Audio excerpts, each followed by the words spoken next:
Hello students, good morning everyone. Welcome to today's lecture English grammar. In the last lecture in English grammar we had completed our chapter number V3. Okay. Last time हमने chapter number V3 complete किया था the verbs of V3 right. So आज हम हमारा chapters है comprehension and composition right. तो आज हम हमारा जो कंपोजिशन पार्ट है वो हम करने जा रहे हैं राइट. तो कॉम्प्रिहेंशन किसको बोलते हैं?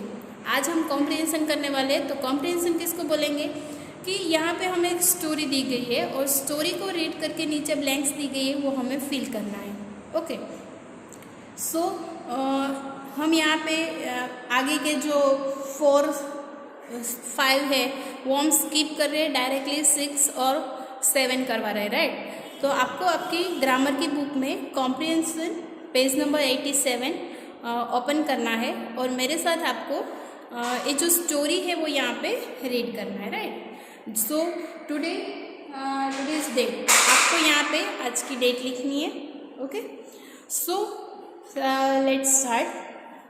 The story name is the fox and the crow. Story का नाम है फॉक्स एंड क्रो.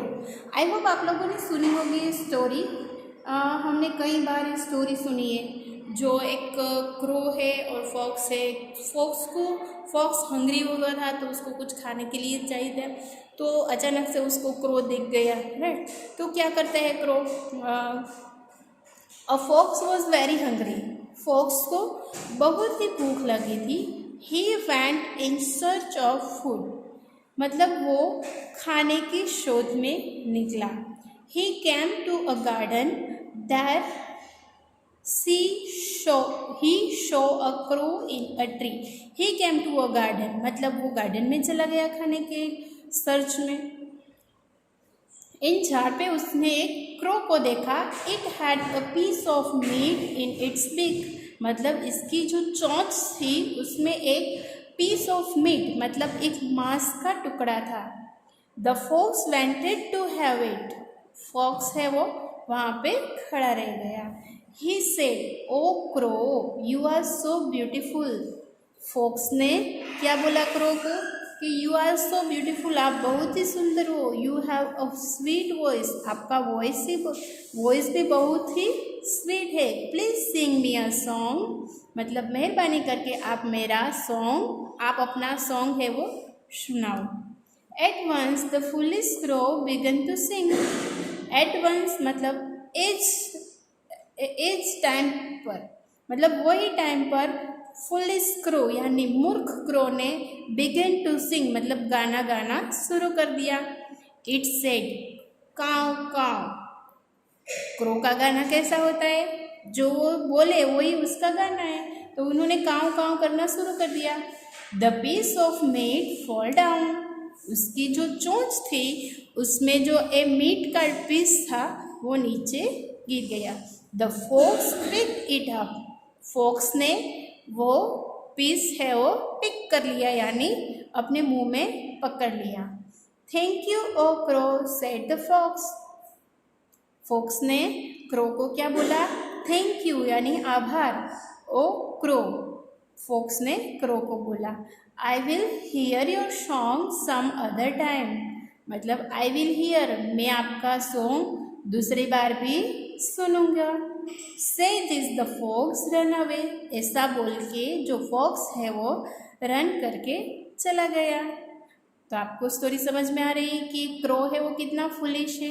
क्योंकि फॉक्स को भूख लगी थी और फॉक्स को भूख लगी थी तो उन्होंने क्रो को बोला. तो क्रो बोला तो उसके मुंह में से क्या निकल गया? The piece of meat. तो वो किसने खा लिया? फॉक्स ने खा लिया right.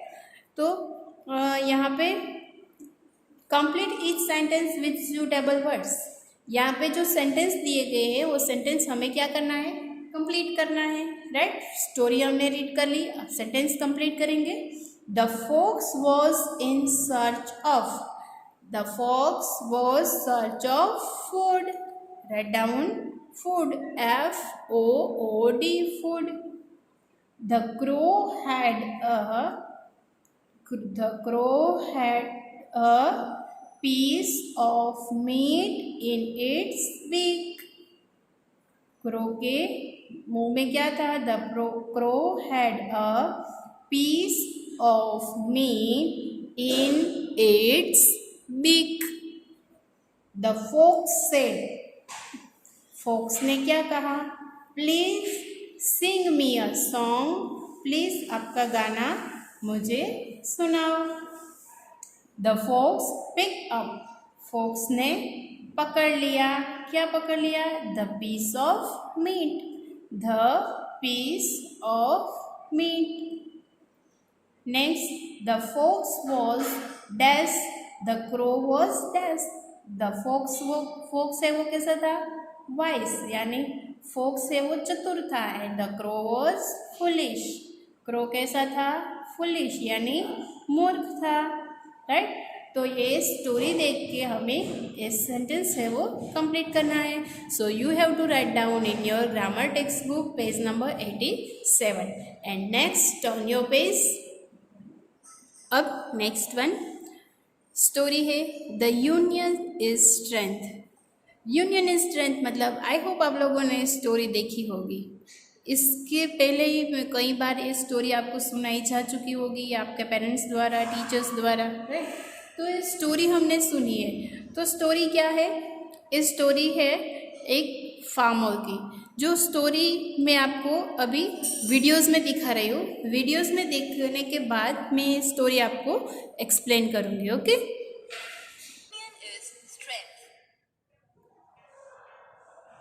Nathuram was a farmer.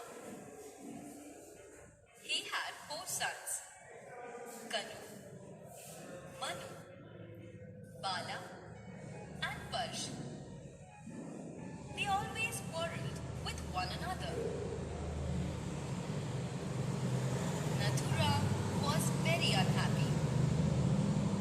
He was worried of their future. He wanted that his sons respect one another and remain united. One day, he thought of a plan. He called all the 4 sons. He gave them each a stick. He told them, try and break the stick. One by one, they tried. Each one could break his stick easily. Now, Nathuram tied up some sticks together into 4 bundles. He gave a bundle to each of his sons. Try and break the bundle, he told them.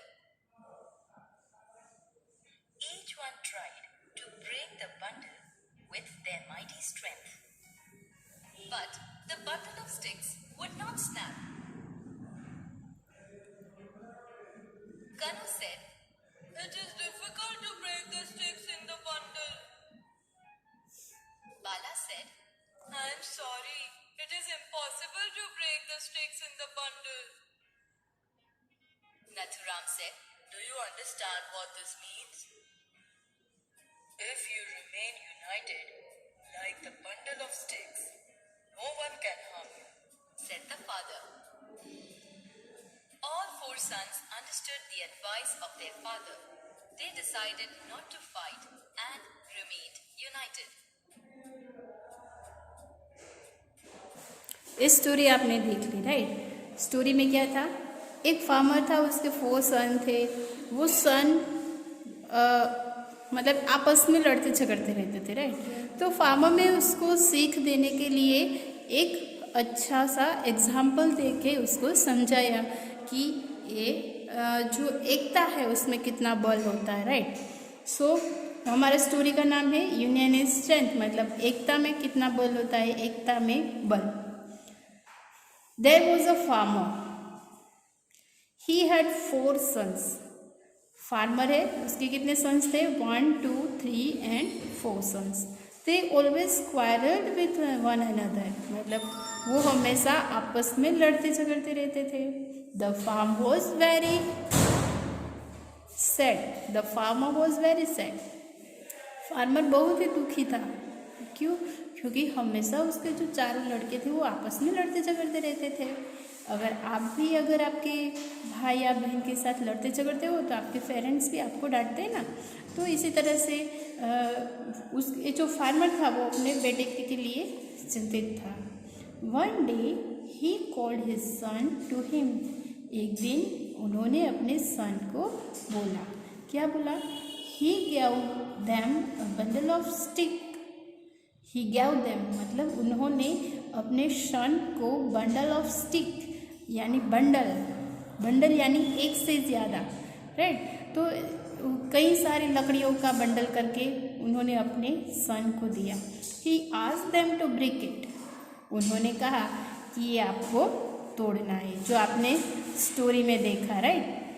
No one could break the stick मतलब चार में से किसी ने इस stick को नहीं तोड़ पाए और क्या बोलने लगे कि इट इज़ वेरी डिफ़िकल्टी मतलब जो बंडल है उसको तोड़ना बहुत ही डिफ़िकल्टी है।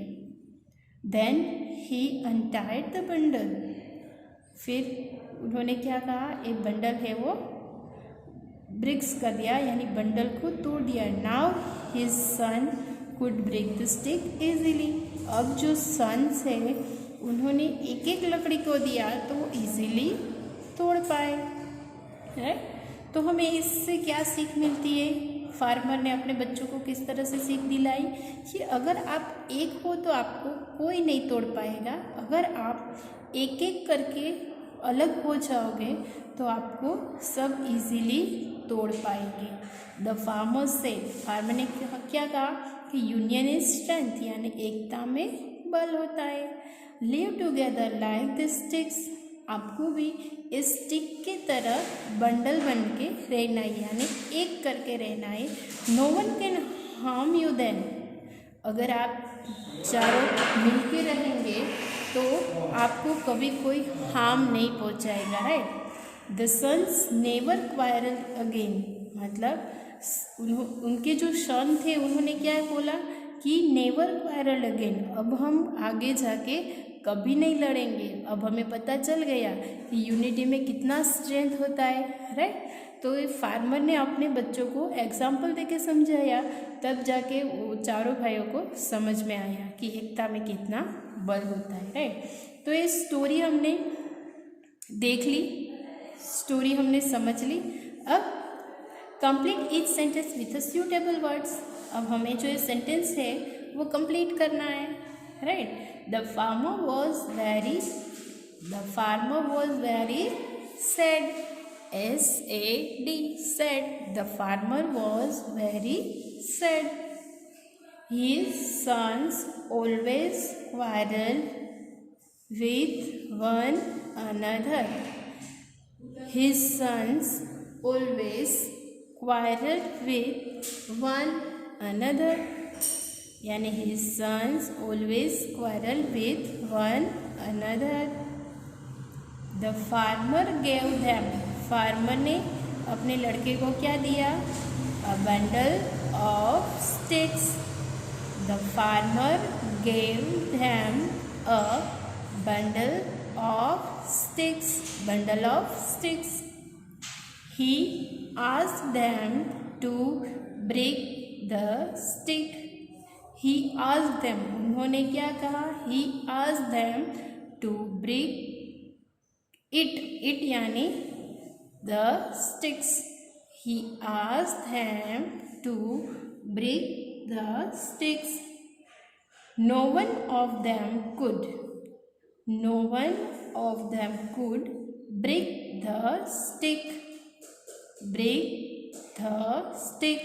No one of them मतलब कोई ए स्टिक को तोड़ नहीं पाए। They could break the sticks easily. अगर एक एक करके दिए तो उन लोगों ने इजीली स्टिक को तोड़ दिया। When the farmer untied the bundle.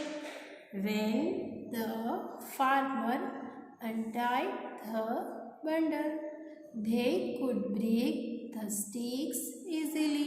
When the farmer untied the bundle. तो ये 6 सेंटेंस हमें कंप्लीट करना है। आपको भी अपनी जो ग्रामर की टेक्स्ट बुक है उनमें 7 यूनियन एंड स्ट्रेंथ आपको कंप्लीट करना है। 6 एंड 7 कॉम्प्रिहेंशन आपको टेक्स्ट बुक में कंप्लीट करना है। ओके, जो ग्रामर का सिलेबस हमने स्किप किया है वो आपको मैसेज में मिल जाएगा कि हमने ग्रामर में कितना सिलेबस स्किप किया है। ओके, सो आज के लिए हम इतना ही रखेंगे ग्रामर में। आज के लिए इतना ही। Thank you, good bye.